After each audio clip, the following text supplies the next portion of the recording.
ya ini namanya Sikun, penjual jagung. Nah, ketika saya menceritakan terkait dengan staf-staf yang ada di Kementerian Agama, beberapa yang tidak begitu berkualitas, ternyata Pak Sikun ini cerita tentang hari lahir Pak Nur. Hari lahir. Ini termasuk stafnya Pak Edi, karena dulu saya di pendidikan madrasah bareng Pak Nurholis. Saya punya staf 7, yang 1 ini Pak Nur, kalau diberi tugas apa saja, ini Pak Sugeng, mesti dipegang, apa saja mesti dipegang. Tetapi paling berjalan 2 hari, setelah 2 hari tidak selesai. Itu saya titeni. Ternyata si staf ini lahirnya dina Minggu ini. Kemudian ada satu lagi staf dipasrai apa saja jadi. Kalau kita ibaratkan seperti air dia, Mas Sugeng, apa saja yang di dekatnya mesti hidup. Ternyata lahirnya dina Sabtu. Maka ketika kita memiliki staf yang lahirnya hari Sabtu, dipasrai apa saja mesti jalan. Dan kayaknya Selamat itu lahirnya dina Minggu, kayaknya itu Selamat itu. Kemudian staf satu lagi lahirnya, kalau dipasrai apa saja itu jalan, tetapi tidak mencapai target. Dia ternyata lahirnya hari Kamis, Pak Nurholis. Kata Pak Kiai Sikun, orang yang lahirnya hari Kamis, dia obatnya harus nyerowot, tidak boleh makan nasi, tidak boleh makan apa. Lah berangkat dari situ maka kita gaduk-gadukan ke resepsi kultural, apakah weton itu bisa masuk di resepsi kultural. Dan ternyata ketika di Kementerian Agama ngejar target PMPZT, alhamdulillah di Banyumas ranking 3 se-Jawa Tengah dengan nilai 89,62. Rata-rata memang selesainya dikerjakan oleh orang-orang yang lahirnya hari Sabtu, Pak. Apakah ini benar atau tidak? Dan ternyata ketika saya tanyakan ke Pak Kiai tidak bisa menjawab, hanya memberikan ayat-ayat atau jimat-jimat tertentu untuk yang hari Minggu dan selain hari Sabtu. Itu awal dari itu sehingga saya angkat. Yang kedua di sini sudah saya tampilkan bahwa Indonesia, khususnya di Jawa, memang banyak sekali adat-adat tinggalan, dan itu nyata di depan mata kita.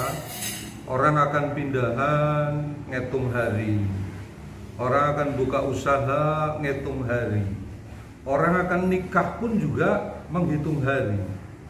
Dan budaya-budaya ini di Jawa, khususnya di Banyumas, itu tidak bisa ditinggalkan, khususnya oleh orang-orang yang cenderung ke Nahdien. Kalau orang Muhammadiyah tidak begitu menyukai itu.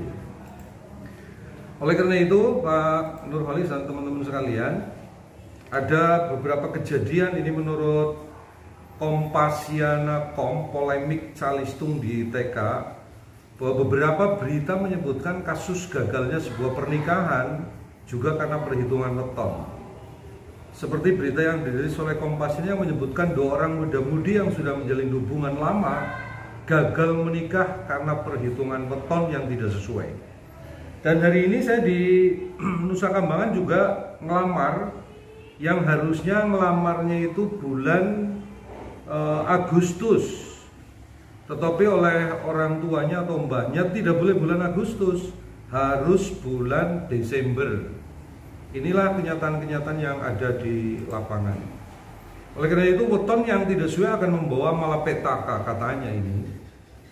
Oleh karena itu, ketika mencari pasangan, ini hadis Bukhari Muslim, ketika mencari pasangan hidup, jika didasarkan pada perhitungan-perhitungan itu, ya sing wedon orang duwe bojo, sing lanang orang duwe bojo. Sehingga dia kawin tidak di Jawa tetapi di Jakarta.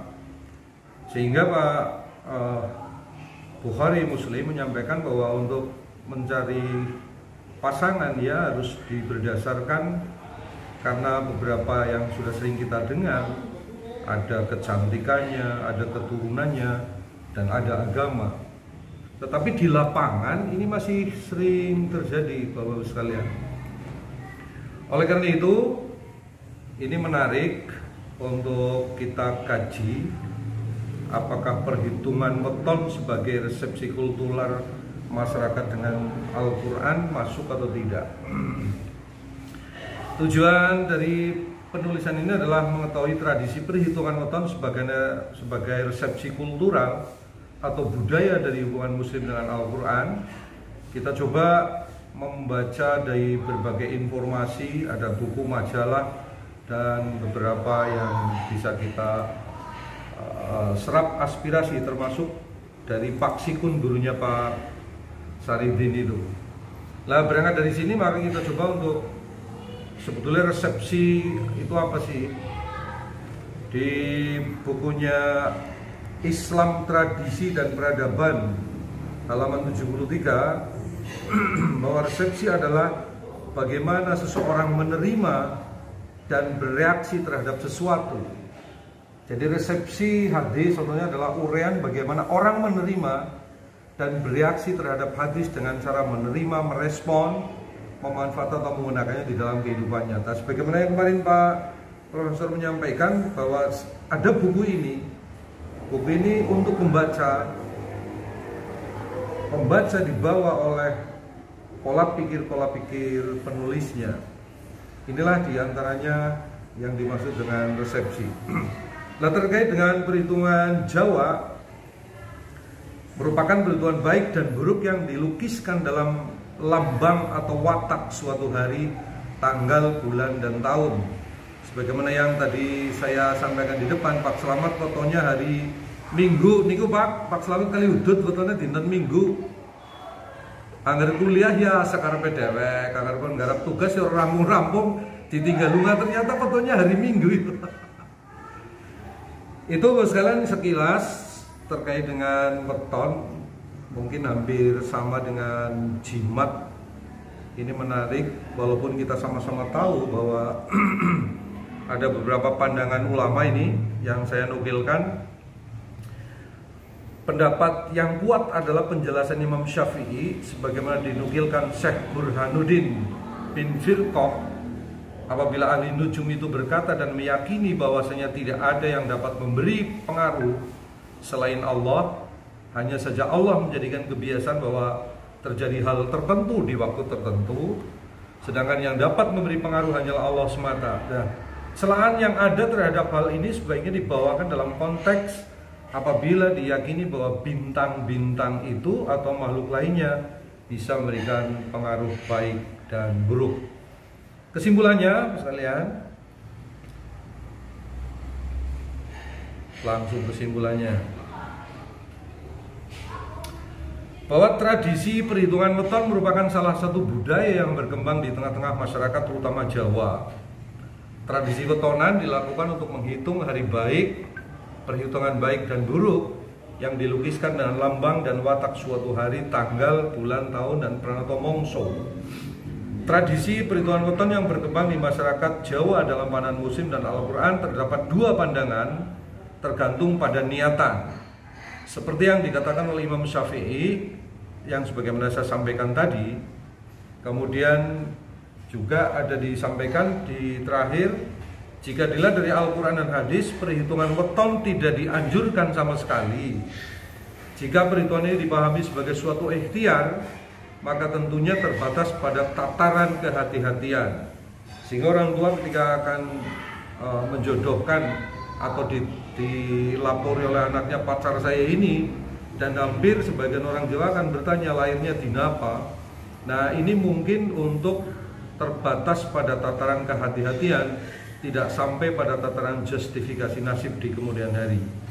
Islam sebagai agama rahmatil alamin menyadari hal tersebut, Sehingga Islam bukan untuk merusak atau mengganti adat, akan tetapi untuk meluruskan hal-hal yang dinilai bertentangan dengan akidah.